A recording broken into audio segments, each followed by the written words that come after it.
नमस्कार, मी पंजाब डक. शेतकऱ्याचे खूप मेसेज येलेत, आभाळ खूप येले, पाऊस येतो की काय.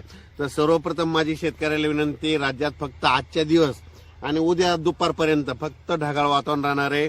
पाऊस काय येणार नाही. असं वाटेल की आता पाऊस येतो की काय, पण पाऊस काय येणार नाही. त्याच्यामुळे काही चिंता करायची गरज नाही. राज्यातल्या सर्व शेतकऱ्याला सांगू इच्छितो, पूर्व विदर्भातल्या, पश्चिम विदर्भातल्या, दक्षिण महाराष्ट्र, उत्तर महाराष्ट्र, कोकणपट्टी, खानदेश, मराठवाडा संपूर्ण शेतकऱ्याला सांगू इच्छित, दिवसा देखील धुकं राहणार आहे म्हणून हा अंदाज लक्षात यायचा. पण पाऊस काय मात्र येणारच नाही म्हणून हा अंदाज लक्षात यायचा. मग राज्यात थंडी कधी सुरू होणार आहे, तर राज्यातल्या सर्व शेतकऱ्याला सांगू इच्छितो की उद्या 7 डिसेंबर पासून राज्यात थंडी वाढण्यास सुरुवात होणार आहे. दिवसा देखील उत्तरेकडून वारं येत असल्यामुळं दिवसा देखील असं थंड झिलावा लागेल आणि दिवसा देखील स्वेटर घातलेले दिसतील म्हणून हा अंदाज लक्षात येतात. ही थंडी जास्त करून निपाड, नाशिक ह्या पट्ट्यामध्ये, जळगाव जिल्हा, इकडं घाटाच्या खाली नांदुरा, इकडं विदर्भात देखील चांगली थंडी सुरू होणार आहे आणि वारं देखील सुटणार आहे. दिवसा वाऱ्याची झुळूक येईल पण दिवसा देखील थंड जाणवणार आहे म्हणून हा अंदाज लक्षात यायचा. मग राज्यातल्या सर्व शेतकऱ्याला सांगू इच्छितो की परत ऊसतोड कामगारांचे काल फोन आले, काही कर्नाटकच्या तूर काढणाऱ्यांचे फोन आले की आमच्याकडे ढगाळ वातावरण आहे, कर्नाटकला पाऊस येईल का. तर कर्नाटक असो की महाराष्ट्र असो, फक्त आज आणि उद्याच्या दिवसात ढगाळ वातावरण राहणार आहे.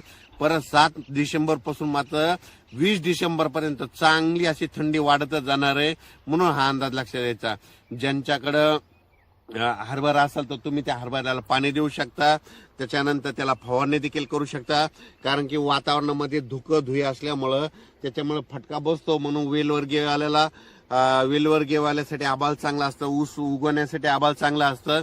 पण जे फुलाव पीक आलेले त्यांना मात्र त्या धुईचा थोडा फटका बसतो म्हणून तुम्ही एक बुरशीनाशकाची फवारणी केली तर काही हरकत नाही. पण राज्यात मात्र सध्या सांगायचं झालं तर पूर्व विदर्भ, पश्चिम विदर्भ, दक्षिण महाराष्ट्र, उत्तर महाराष्ट्र, कोकणपट्टी, खानदेश सगळीकडं आता जवळपास आज आणि उद्याच्या दिवसात ढगाळ वातावरण राहणार आहे. असं वाटेल पाऊसच येतो की काय, पण पाऊस काही येणार नाही. म्हणजे उद्या 7 डिसेंबर 2025 पासून ते 20 डिसेंबर पर्यंत चांगली थंडीची लाट येणार आहे म्हणून हा अंदाज लक्षात यायचा. परत राज्यात पाऊस काही येणार नाही, ह्या डिसेंबर मध्ये देखील पाऊस येणार नाही म्हणून हा अंदाज सर्व शेतकऱ्यांनी लक्षात घ्यायचा. यावर्षी थंडी जास्त असल्यामुळं थंडीमध्ये एक गव्हाचं पीक, चण्याचं पीक हे चांगलं येऊ शकतं म्हणून हे एक माहिती असावं म्हणून सांगत आहे. कोल्हापूर, सोलापूर, सांगली, सातारा, पुणे, अहिल्यानगर, इकडे नाशिक, निफाड ह्या पट्ट्यातल्या शेतकऱ्याचे फोन येत होते. द्राक्ष शेतकरी, डाळिंब शेतकरी, तर हे ढगाळ वातावरण किती दिवस आहे, ऊन पडणार आहे की नाही. तर त्यांच्यासाठी आनंदाची बातमी, उद्यापासून चांगलं सूर्यदर्शन होणार आहे.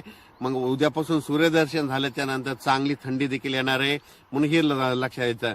नसता काय होईल की एवढं असं हे ढगाळ वातावरण असल्यामुळं सूर्यदर्शन नाही, तर त्याच्यामुळे चांगलं असं दिवसभर चांगलं सूर्यदर्शन होणार आहे म्हणून त्यांच्यासाठी देखील आनंदाची बातमी.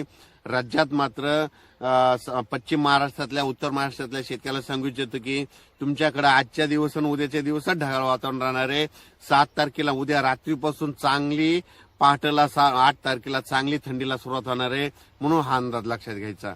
आज आणि उद्याचे दिवस वातावरणात देखील धुकं राहणार, धुई राहणार आहे म्हणून तुम्ही तुमच्या फवारणी करण्याची गरज आहे म्हणून हे देखील सर्व शेतकऱ्यांनी अंदाज लक्षात घ्यायचा. पण राज्यात मात्र पाऊस काही पडणार नाही म्हणून हा अंदाज सर्व शेतकऱ्यांनी लक्षात घ्यायचा. कर्नाटकच्या शेतकऱ्याला सांगू इच्छितो की तुमच्याकडे तंबाखू काढणारे शेतकऱ्याला सांगू इच्छितो की आजच्या दिवसात तुमच्याकडे ढगाळ वातावरण राहणार आहे. तेलंगणात देखील आजचे दिवस ढगाळ वातावरण राहणार आहे. त्याच्यानंतर आंध्र प्रदेशमध्ये आजच्या दिवस ढगाळ वातावरण राहणार आहे म्हणून हा अंदाज लक्षात घ्यायचा. पण मात्र 8 तारखेपासून तेलंगणा, आंध्र प्रदेश, कर्नाटक तिकडे देखील थंडीची लाट येणार आहे म्हणून हा अंदाज लक्षात घ्यायचा. उत्तरेकडून वारे आता आज वाहतील आणि त्याच्यामुळे दिवसा देखील असं थंड झिलावा लागेल, थंडची चाहूल लागेल म्हणून हे अंदाज सर्व शेतकऱ्यांनी लक्षात घ्यायचा.